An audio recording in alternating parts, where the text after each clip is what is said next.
Lapens daraxti O'zbekiston Respublikasida hozirgi kunda eng kattalaridan biri. Abreska qilish jarayonlari.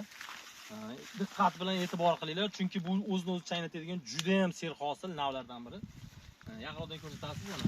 Sut nodalar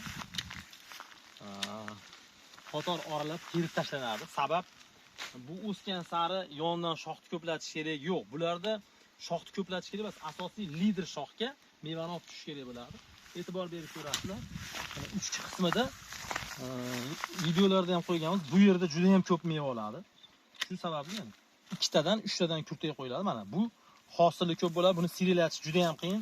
Kelib matn seriylashtirib o'tirish kerak yo'q. Shu sababdan burib yuboriladi bu tomonga mana.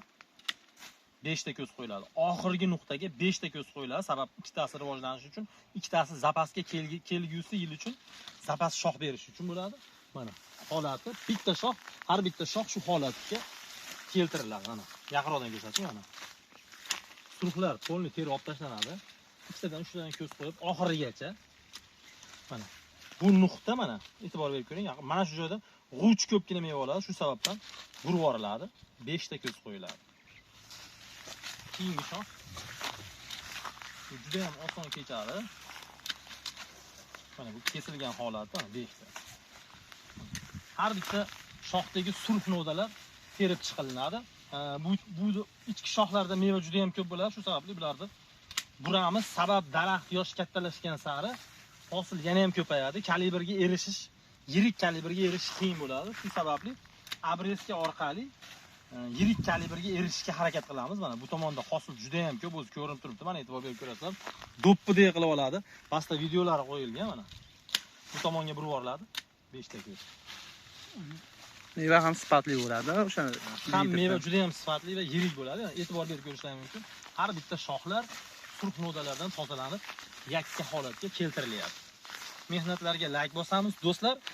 Oktyabr oyida gilos daraxtlarini abreska qilishlarini maslahat beraman, chunki o'zini stressga tushirgan holatda mevaga tezroq va ko'proq yotadi.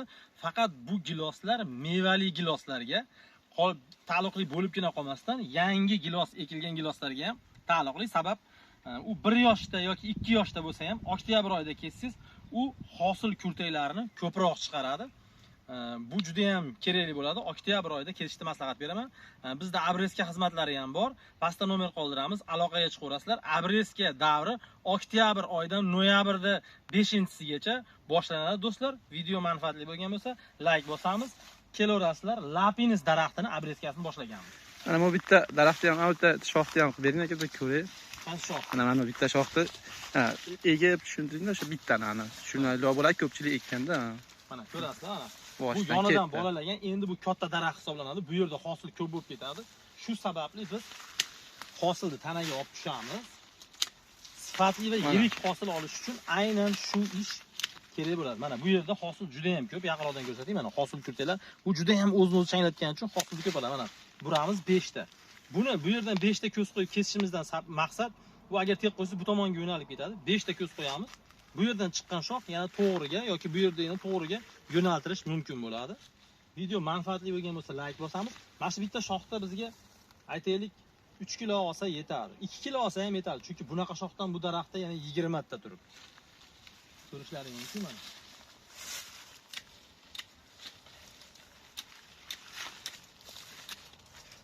Bu holatda yakkalab chiqadi. Videomiz yoqqan bo'lsa like bosib qo'yamiz, foydali bo'lgan bo'lsa akalar. Shunaqa so'xnolar terishlarini maslahat beramiz hozir 15-sentyabr.